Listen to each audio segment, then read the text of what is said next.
তো এটা ছিল আমার নবমীর দিনের লুক। তোমরা অবশ্যই জানাবে কমেন্টে যে আমায় দেখতে কেমন লাগছিল। তো চলো সারাদিনটা তোমাদের সাথে শেয়ার করি। তো আজকে আমি মন্দিরে পৌঁছে দেখি মায়ের পুজো শুরু হয়ে গিয়েছিল, কারণ আজকে ছিল নবমী, আর নবমীর দিন মাকে অন্ন অর্পণ করা হয়, সেই কারণে তাড়াতাড়ি আরতি শুরু হয়ে গিয়েছিল। দেন তারপরে কিছু মানুষকে বাসন দিয়ে পাঠিয়ে দেওয়া হয়েছিল বাসন মাজতে। আর জানো তো, নবমী আসলে মনটা কেমন খারাপ হয়ে যায়। অষ্টমী আসলে যেমন মনে হয় মা চলে এসেছেন, নবমী আসলে মনে হয় আর একটা দিন পরে মাকে বিদায় জানাতে হবে। তারপর আমরা ঠাকুর বাড়ি পৌঁছে যাই, আর এটা না প্রায় 350 বা তারও বেশি বছরের পুরনো ঠাকুর বাড়ি, আর এর ভিউটা না জাস্ট অসম। দেন তারপর আমরা অন্ন নিয়ে মন্দিরে যাই এবং মাকে সেই অন্নটা অর্পণ করা হয়। আর এই পাঠাটা কোনো কাজ করে না, তাই গোটা পুজোতে আমার ফোনটা ওর হাতে দিয়ে দিয়েছিলাম ভিডিও করার জন্য।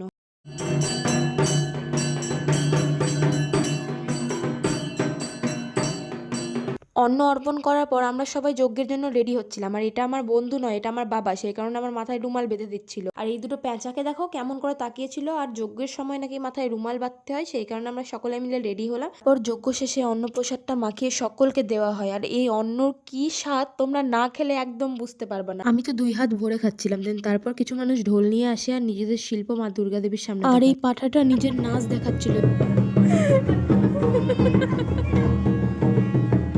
আর এইটা হচ্ছে আমার নবমীর রাতের লুক। আর এই বছর না আমি আমার বান্ধবী সব হোয়াইট হোয়াইট নিয়েছিলাম। দেন তারপরে আমরা সবাই মিলে ঘুরতে বেরোই। তো আজকের মতো এতটুকুই, আবার দেখা হবে অন্য কোনো মিনি ব্লগে। টাটা।